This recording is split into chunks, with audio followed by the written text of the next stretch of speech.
Okay, well, thank you, Ivan, for the kind introduction, and I want to welcome everyone here. It's nice to see that quantum brings out the crowds here, perhaps more than I might have been expecting.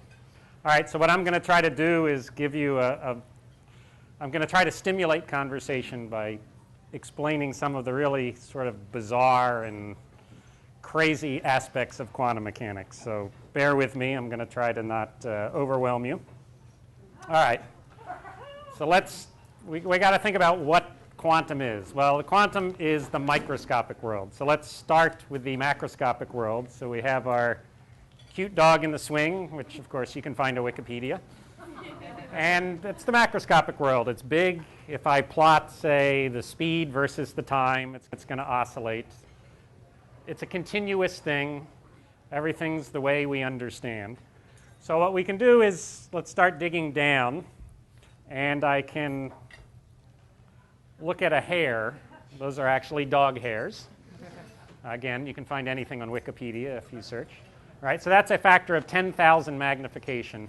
And what you see is typical dog hairs, which are about the same size as human hairs. That's of order 50 to 100 microns. So a micrometer is a millionth of a meter.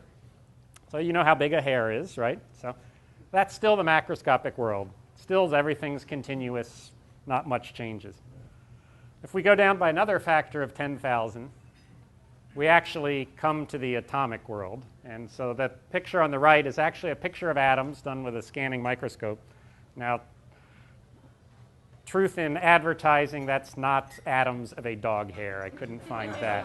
But, so it's some random substance. But anyway, as we all know, matter is made up of atoms.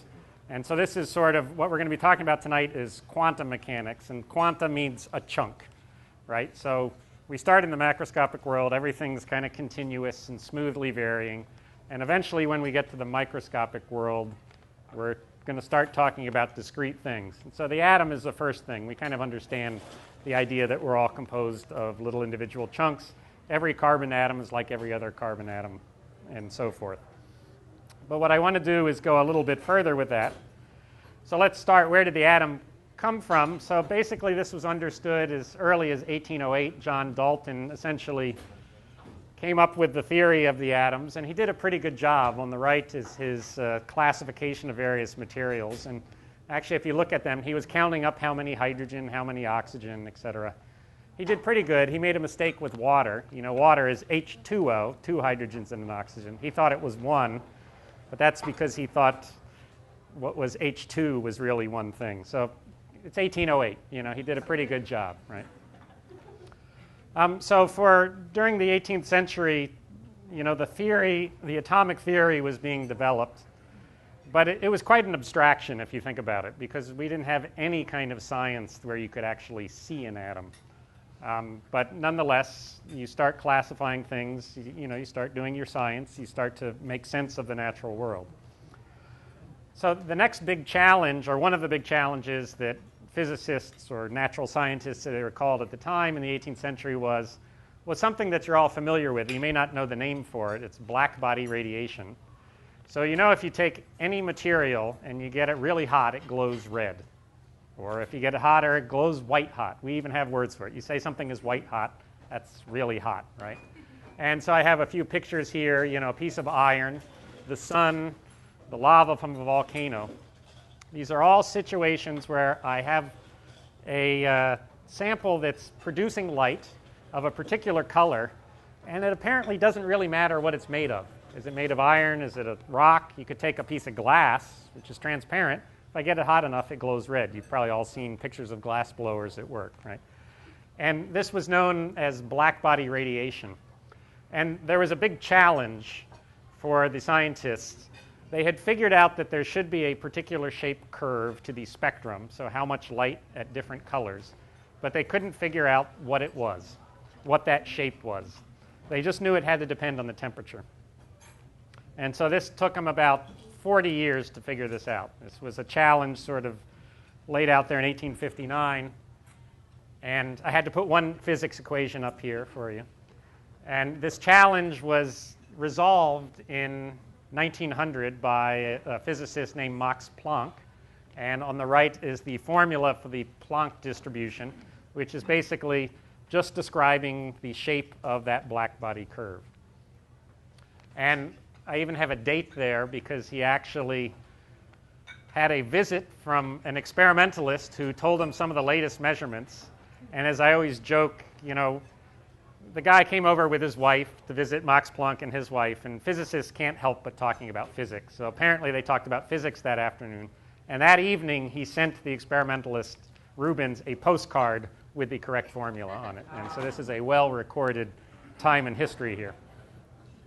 So what was actually profound about this formula, as Planck realized after he developed it, was that to develop it, he had to start thinking about things in chunks again, and not just atoms now, but he had to think about the energy being radiated by the atoms in the black body were coming in chunks. And this really actually bothered him, but this was really the birth of the quantum theory, so 1900. And he actually called it an act of desperation, because up until that time, all science was continuous. We understood everything to be smoothly varying, and here, for him to derive that formula, he had to assume these radiators were operating in chunks. And then, to add to that story, 5 years later, Einstein, so that's a picture of the young Einstein, he was very young at the time, basically came up with the concept that light comes in chunks too. It's what we now call a photon. It took about 20 years for that name to stick. But that was even more revolutionary at the time.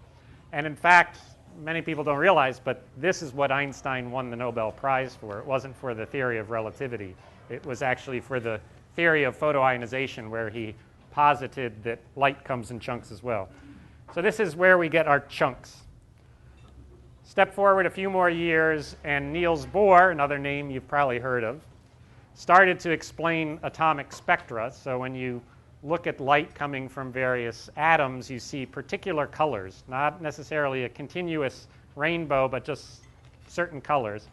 And Bohr basically came up with the idea that the electrons, so we all learned in high school this planetary picture of the atom, right? You got the nucleus, the electrons are orbiting. It's like the planets orbiting the sun. But what Bohr posited was that the electrons can only orbit in certain orbits. And again, we have the quanta coming in. So they're only distinct orbits. And with that theory, he could explain the spectra. So that takes us then another 10 years forward, and the full quantum theory, what I'm going to tell you about, was developed. And there are a whole bunch of people. This is a picture from a very famous conference with Einstein sitting right in the front in the middle there. And basically all the founders of quantum mechanics, all physicists just recognize all these names. They were all there. And so in the space of a few years in the 20s, essentially modern quantum theory was completely developed and nailed down. So what does it say? And this is where we start getting to some of these weird things, and I'm going to give you some examples of these. So first of all, we describe things by something called a wave function. So rather than having a point particle, it can act like a wave, and I'll show you a picture of that. Something that particularly bothered Einstein is it's a theory about probabilities. So no longer is nature deterministic. You have to flip a coin to decide when you're trying to measure something. And again, we'll come back to that a little bit later. There's something called the uncertainty principle that tells me if I measure something very carefully, then something else I can't measure as carefully as well. And the classic example is position and velocity. There's the principle of superposition. And this is kind of a weird one. Something can be in the same state simultaneously. I could have a particle that's here and over here at the same time. Right? It's pretty weird, but that's allowed by quantum mechanics. Wave-particle duality. So we're all familiar with water waves and electricity, electric radio waves. These are all waves. But particles, like an atom, can also be a wave. So you can have, sometimes they act like a wave, sometimes they act like a particle. This is known as wave-particle duality. And finally, if I make a measurement within the context of quantum mechanics of some property, that wave function collapses to a particular value with a probability associated with it. So again, I can't say exactly, so all of a sudden our view of nature is one of probabilities rather than kind of specific determinism. So these are weird things that I showed you here. And we'll go through some of these in more detail. And I'm really going to show you the really weirdest one as we get going. It's not on the list here. However, I should point out quantum mechanics is the most successful physical theory ever invented. It's been tested over and over and over again. It's been tested to parts in a trillion, and it's always right. It's been tested in all kinds of different situations. It's always been correct. So it's just this stunning achievement of physics, essentially, is this quantum theory. And I will put this little asterisk here. It's incompatible with gravity, but that's a detail, you know. And we can discuss that later if you would like. So there is no quantum theory of gravity. The force that you're most familiar with, that's kind of a funny thing. Okay, so let me go through just a few of these things to give you an idea. So things are described by a wave function. So rather than really thinking of the electron as a point particle running around the nucleus, I should really think of it as some smoothly varying wave. And there's some pictures for the hydrogen atom of what one of a wave function looks like. That's interesting, maybe not so bizarre. The uncertainty principle. The uncertainty principle says if I measure something very accurately, the other variable is not going to be accurate. So this notation here, delta x, means the uncertainty in position. So that equation there says the uncertainty in position times the mass times the uncertainty in the velocity has to be greater than equal to a constant. So if I want to take a particle and measure exactly where it is, I can't tell you what its velocity is. Or correspondingly, if I go in and very carefully measure its velocity, I can't tell you where it is very well. So it's another bizarre aspect of quantum mechanics. Wave-particle dualities, I said things like light, atoms can act as a wave, or they can act as a particle. A lot of you, I'm sure, have seen this here picture of diffraction. So it's a wave property where you get fringes and things. And I have two pictures of fringes there. One of those is light, and one of those is actually sodium atoms. And you probably can't tell which is which. But if you want to know, the one up on the right is sodium atoms, and the one down below is light. So atoms, a big sodium atom has 23 electrons hanging around it. It can still act like a wave under the right conditions. So quantum mechanics is very important to your life. The information age. So everything, you know, all those phones in your pockets are there because we understand quantum mechanics. So all microelectronics, semiconductors comes about because we understand quantum mechanics. Lasers come about because we understand quantum mechanics. Hard disks, magnetic storage, they all come about because of quantum mechanics. However, that's really the mundane part of quantum mechanics. It's, of course, very important, but nonetheless, it's not really the real weird properties. So most of that is really just understanding the electronic properties of a material. So here's just a picture of the latest transistor from Intel that's going to be in the next microprocessors. But it's still pretty much a macroscopic thing. It's still a big thing. So quantum mechanics only tells me how much current flows in my transistor. I don't have to worry about things like superposition and uncertainty principle for that. So now let me take you to 1935, and now we're going to start getting into some of the weird things. So first of all, there's a lot of words here, but there's something that I'm sure a lot of you have heard of is Schrodinger's cat. And so Schrodinger was one of the fathers of quantum mechanics. And he was bothered by some of these things, and he came up with a Gedanken experiment. So physicists like to sound impressive by speaking German for some reason. I don't know why. All right, so his Gedanken experiment, which he laid out here, was he's going to take a cat, put it in a box, seal it up, and in the box there's going to be a small amount of a radioactive element and a detector. And he's going to set it up so that, say, in 1 hour's time, the probability that the radioactive substance emits a particle is, you know, a half.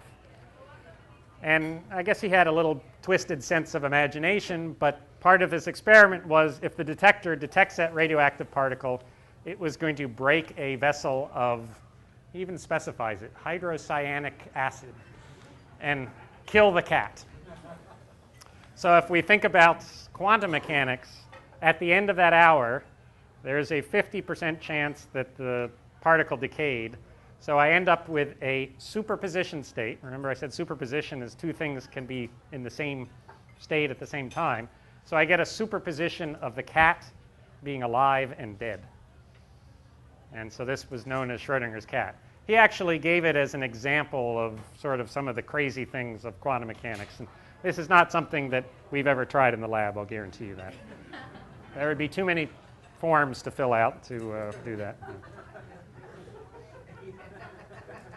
So also in 1935, there was a very influential paper by good old Albert Einstein and two other people you've never heard of, Podolsky and Rosen. It became known as EPR.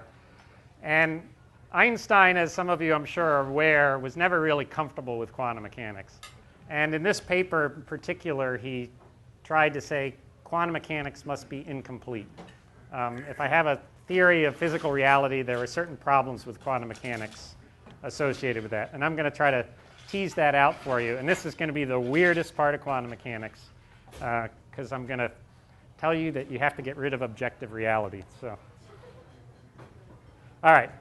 So here's essentially Einstein's idea. I'm going to take two particles, a red one and a blue one, and I'm going to prepare them. Let's say one has some variable pointing up and the other is horizontal. And I'm going to prepare them in this weird superposition of either the blue guy is pointing up on the left when the red is sideways or vice versa. And remember, when I do measurement, I collapse the wave function. So if I measure, say, the blue particle being up, that tells me I measured the left half of that, on the left half of that plus sign there. So that tells me the red must be horizontal. If I measured the opposite would be true. That may sound weird. Einstein started talking about spooky action at a distance. What made me seem weird about it is I could take those red and blue particles and separate them. I could have one here and one on the other side of the Potomac. And as soon as I measured my blue particle pointing up, the red particle I know is horizontal. So this is, in some sense, spooky action at a distance. It's like information is traveling faster than the speed of light. It's not, but you get that sense. However, that may sound weird, but it's really not. I'll just give you the classical version of this. I take a box, I put a blue ball and a red ball in it, and I tell you that. And now, without you looking, I pick out a ball and stick it in my pocket. And you take a flight to California, and I look in my pocket, it's a blue ball. I know you had a red ball, even though you're in California. That's just regular old world. That's regular classical correlations.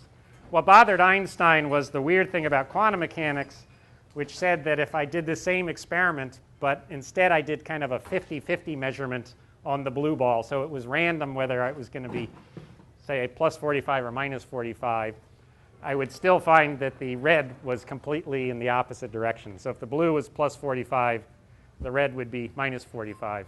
Even though whether I measured blue this way or this way had an absolutely random possibility. That you can't get out of classical physics. All right, you say, so what? That's a little weird, but who cares? It gets much more interesting. And by the way, this is where Einstein basically said, quantum mechanics can't be right. Something's missing, because this really bothered him. So he was wrong about quantum mechanics, but he was right to be bothered.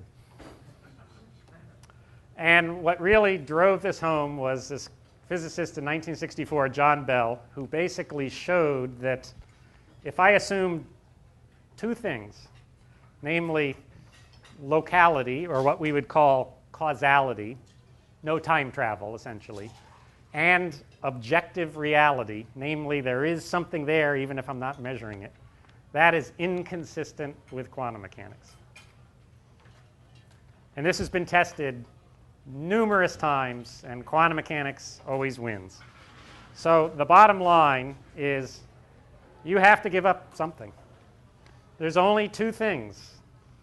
Causality, which generally we don't want to give up, so that's time travel, basically. Time travel would be cool, but generally we want to keep that. Or objective reality. So what quantum mechanics tells you is there is no objective reality. So what do I mean by objective reality? I mean that the moon is there when I'm not looking at it. So I hope that bothers you. You're all looking kind of stunned. And you should, because this is by far the strangest part that underlies quantum theory. So at this point, I have to quote Gertrude Stein, who says, there is no there. And that's essentially what quantum mechanics talks about. Now, she was talking about Oakland, California, but... So basically, the bottom line is quantum mechanics is a theory about our knowledge of nature. It's not a theory about nature. And that's all there is. There isn't anything more. So the theory that's been the most successful physical theory we've ever had is essentially a theory about knowledge of nature, not nature itself, because there is no objective reality. Okay. So hopefully that's rocked your world a little bit. So now let me just quickly in the end here, before we get to discussions, give you a couple of examples about why we care about quantum mechanics. So the first one is the end of Moore's law. So as you may be familiar, well, you're certainly all familiar that all our computer chips, you pack more and more transistors on them. And Gordon Moore, who worked at Intel, maker of chips, a number of years ago realized that the number of transistors we put on our microchips was going up exponentially, and this was known as Moore's law. But he's pointing out that this has to end because eventually the size of the transistors gets down to be the size of the atom. And as I said before, transistors are still big. They still act classically. They won't work as transistors when we get to the size of an atom. Just to give you the sense, it's really astounding. So the chip in my iPhone has 200 million transistors in it. That's a pretty big number. They're pretty small transistors. So according to Gordon Moore, we got another 10 or 20 years till quantum mechanics is going to bite us. There's one other thing that I want to think about, and that's, I gave you some of the ideas of these weird properties of quantum mechanics. Maybe we can put it to work to help us. So Moore's law was an example of where quantum mechanics gets in the way. So this is what we refer to as a second quantum revolution, where the information revolution was the first one. All right, so I'm issuing a challenge. There's a number here. This number is composed of a factor, has two factors. They're actually two prime numbers. And I will buy a drink.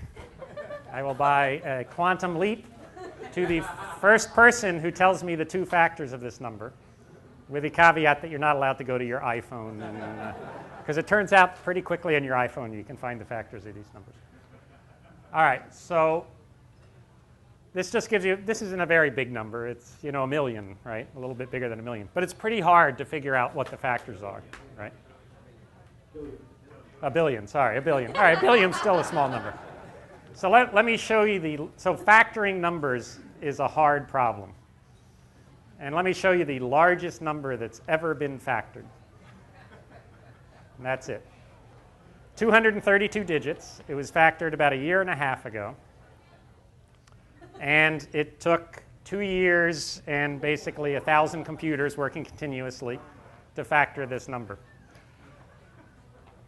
That's a hard number, but factoring gets really hard the bigger and bigger it gets. So let's just say, all right, this is a 232-digit number. Let me just double the number of digits. All right, it's a big number. I can still fit it on my screen.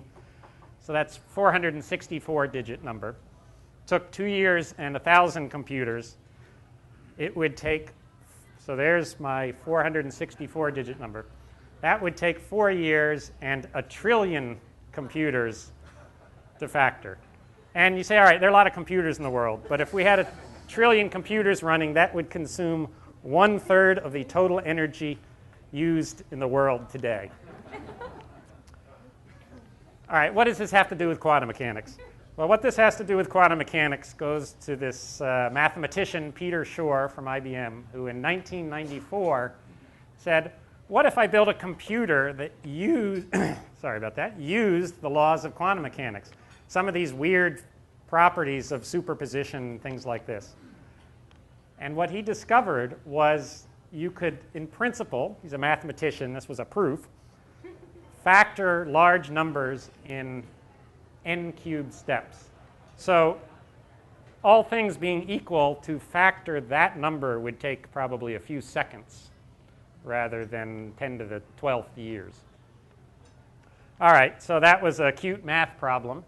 So quantum mechanics has some application in math problems. Well, why do we care? Well, why we care is cryptography.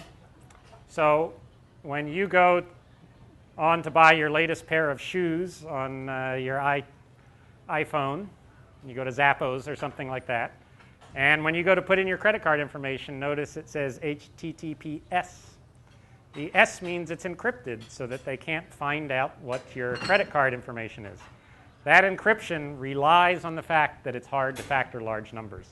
So the basis of our so-called public key encryption system, which is what we use for all financial transactions, it's what the government uses to hide its secrets and everything, is all based on the idea that it's really hard to factor a really large number. So if I can build a quantum computer that can factor large numbers, I'm going to be able to find out what your credit card is, or find out government secrets or financial secrets, etc. So I'm just going to end then with a little collage of some pictures. We're still a long way away from a quantum computer. 10, 20, 50 years. As far as we know, there's no reason why it can't be built. But as you see, we talk about quantum mechanics, but the world is pretty much classical, right? And so the challenge in building a quantum computer is keeping that classical world out to keep the things quantum, but yet building something big enough that can actually go and, say, factor that 400-digit number. Okay, and so here's just some pictures of various research at the JQI and elsewhere that are related to that. So at this point, I guess we'll open the floor for discussion.